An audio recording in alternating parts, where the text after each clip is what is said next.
you're going through in life, it's always great to take a moment to get outside and get into nature and ground yourself.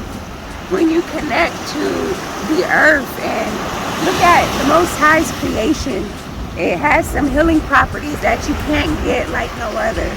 So it's not just about eating right, but it's also about being intentional with the way in which you live your life. So sending you all the love and health on your journey. See you next time.